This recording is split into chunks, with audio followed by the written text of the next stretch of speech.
Setelah sebelumnya kita membahas tentang sejarah kebangkitan dan kehancuran Daulah Saudiyah, maka pada pertemuan kali ini ada sesuatu yang spesial untuk kita bahas pada pertemuan kali ini. Bagi teman-teman yang ingin mengetahui apa itu, silakan tonton terus video ini hingga selesai agar kita menemukan fakta yang sebenarnya.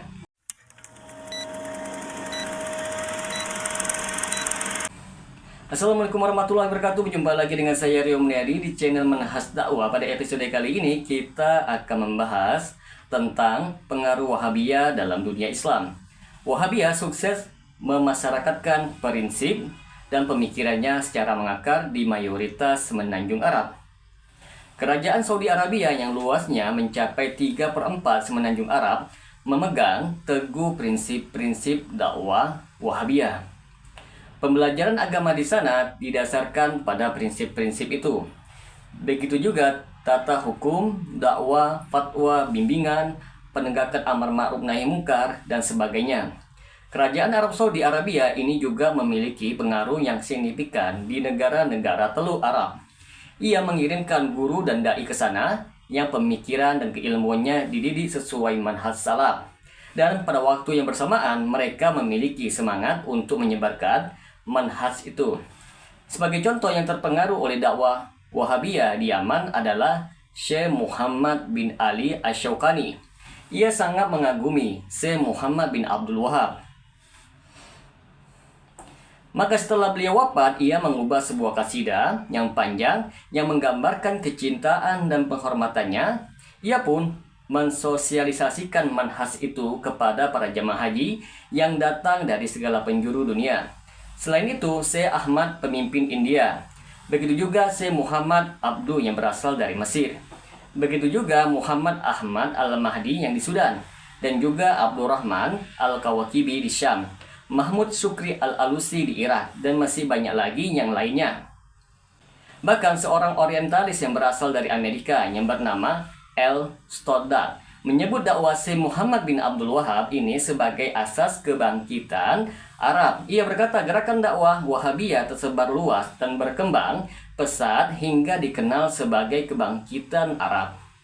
Selanjutnya kebangkitan ini pun semakin luas sehingga memiliki beragam tren dan cakupan. Di antara tren tersebut adalah gerakan dakwah besar-besaran yang disebut dengan Al-Jami'ah Al-Ahwam. Juga bantahan terhadap beragam tafsir dan ajaran yang tumpang tindih di masa-masa Islam pertengahan.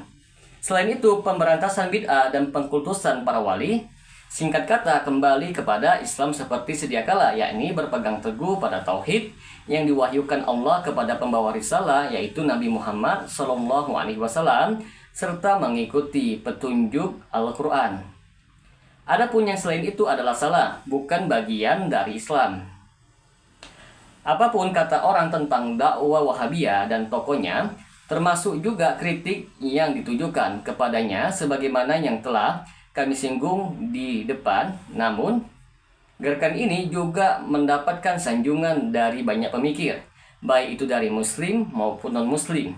Di antara yang mendukung gerakan dakwah Wahabiyah adalah Syekh Muhammad Abdu, Dr. Taha Hussein, Syekh Abbas Mahmud Al-Aqad, Syekh Jamaluddin Al-Qasimi, Syekh Abdul Rajak Al-Baitar, Syekh Tahir Al-Jazairi.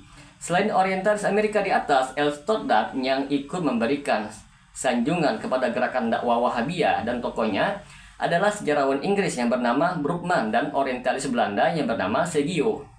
Syekh Ahmad Amin mensejajarkan Syekh Muhammad bin Abdul Wahab dengan para pemimpin gerakan Islah di abad modern. Bahkan mereka yang mengkritik Wahabiyah dan imamnya dengan keras ikut memosisikan Syekh Muhammad bin Abdul Wahab dalam barisan Mujaddid atau pembaru Islam di abad ke-12 Hijriah. Sebagai contoh Syekh Abdul Muta'al As-Sa'idi. Pada tahapan berikutnya gerakan dakwah Wahabiyah mendapatkan banyak pendukung dan pengikut di banyak negara Islam dunia. Dukungan material dan yang berlimpah dari kerajaan Arab Saudi, belum lagi musim haji memberikan kesempatan yang luas untuk memasyarakatkan pemikiran dan prinsip dakwah Islam. Maka kerajaan Saudi Arabia mendirikan Universitas Islam Madinah pada tahun 1381 Hijriah atau bertepatan pada tahun 1961 Masehi untuk memfasilitasi pembelajaran kaum muslimin dari 70 negara. Oleh karena pembelajaran di universitas ini diadaptasi dari manhaj dakwah salafiyah, selanjutnya para siswalah yang membawanya pulang ke negeri masing-masing. Selain itu, kerajaan Arab Saudi Arabia juga mendirikan pusat-pusat kajian dan perguruan tinggi di beberapa negara Islam, seperti Universitas Malik Faisal yang menjadi tempat belajar bagi mahasiswa dari Jepang, Korea Selatan, Australia, Amerika, dan Eropa. Di sana terdapat banyak sekali institusi keilmuan dan pusat-pusat peradaban Islam yang didirikan oleh kerajaan. Belum lagi masjid dan perpustakaan. Semua itu tentu ikut berperan aktif di dalam penyebaran dakwah salafiyah. Bahkan kerajaan Saudi Arabia juga menjadi penyandang dana pengembangan bagi 276 lembaga di 61 negara. Selain itu, hubungan antara kerajaan Saudi Arabia dengan negara-negara Islam di Asia Tengah, juga Bosnia, Herzegovina, dan sebagainya, belum lagi bantuan kemanusiaan untuk penanganan bencana seperti gempa dan sebagainya. Semua ini sudah barang tentu ikut andil bagi tersebarnya manhaj salafi di negara itu. Kami tidak mengatakan di mana ada dana dari yayasan Saudi, di situ ada gerakan dakwah salafiyah. Yang ingin saya katakan, semua ini membentangkan kesempatan bagi para pengikut salafiyah yang secara otomatis bersemangat untuk menyebarkan dakwah mereka. Sebelumnya sudah kami jelaskan tentang perjalanan hidup Syekh Muhammad bin Abdul Wahab, mulai dari masa perkembangannya, belajarnya, dan pengembaraan untuk menuntut ilmu. Kini akan kami sampaikan sekilas tentang kepribadian dan warisan ilmiahnya. Syekh Muhammad bin Abdul Wahab sudah berpulang ke pangkuan Yang Maha Kuasa lebih dari 2 abad yang silam. Akan tetapi ilmu dan pengajarannya masih hidup di kalangan para pengikutnya, masih senantiasa diikuti dengan pengaruh penghormatan dan pengagungan. Kehidupannya menjadi inspirasi bagi para pengikutnya. Di mata mereka, Syekh Muhammad bin Abdul Wahab adalah sosok pribadi dengan perilaku yang lurus, perjalanan hidup yang bagus, berbudi pekerti, yang suci, dan berhati mulia. Syekh Husin Khalaf berkata, Syekh Muhammad bin Abdul Wahab adalah seorang ilmuwan yang kaya ilmu. Dia seorang yang terkemuka dan keberaniannya menyaingi Ibnu Taimiyah, kendati lebih senior. Selain itu, dia kaya ilmu dan pandai menulis. Singkat kata, Syekh Muhammad bin Abdul Wahab itu memiliki seluruh sifat pemimpin. Syekh Abdullah bin Sa'ad Ar-Ruwaisid berkata, Syekh Muhammad bin Abdul Wahab adalah salah satu ikon pembaruan di zaman modern ini. Ia memiliki akidah yang kuat, keimanan yang mendalam, dan tidak takut dicela karena mengikuti jejak akidah Nabi Muhammad SAW. Gira keagamaannya sangat kuat, teguh pendiriannya, dan berwibawa.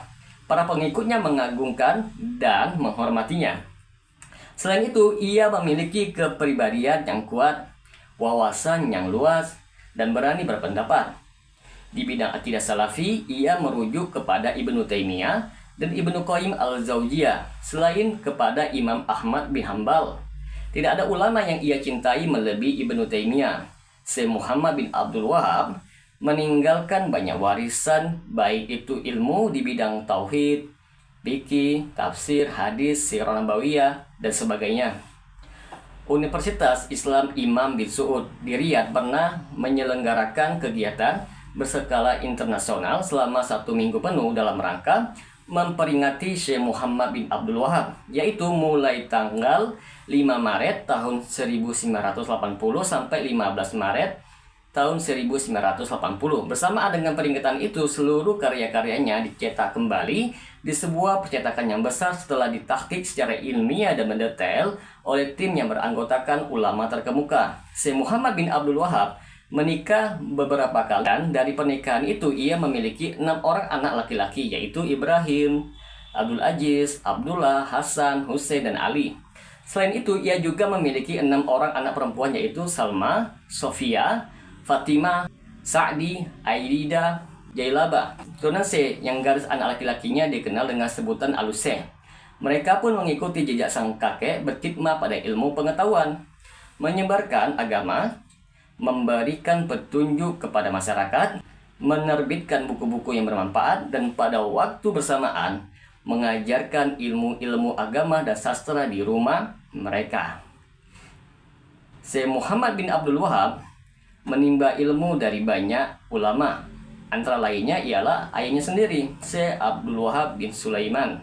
Selanjutnya, Syekh Ismail Al-Ajaluni, Syekh Hasan At-Tamimi, Syekh Hasan Al-Islambuli, Syekh Safitullah Al-Haidari, Syekh Abdullah bin Ibrahim bin Saib, Syekh Abdullah bin Muhammad bin Abdul Latif, Syekh Abdul Karim Al-Kurdi, Syekh Ali Ad-Digastani, dan masih banyak lainnya.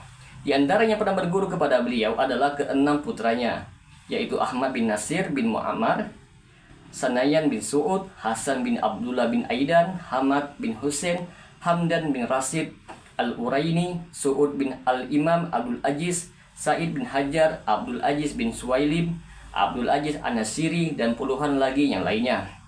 Semoga dengan sedikit penjelasan ini dapat memberikan manfaat bagi teman-teman sekalian. Dan apabila channel ini dapat memberikan manfaat bagi teman-teman sekalian, silahkan subscribe dan share. Semoga bermanfaat. Assalamualaikum warahmatullahi wabarakatuh.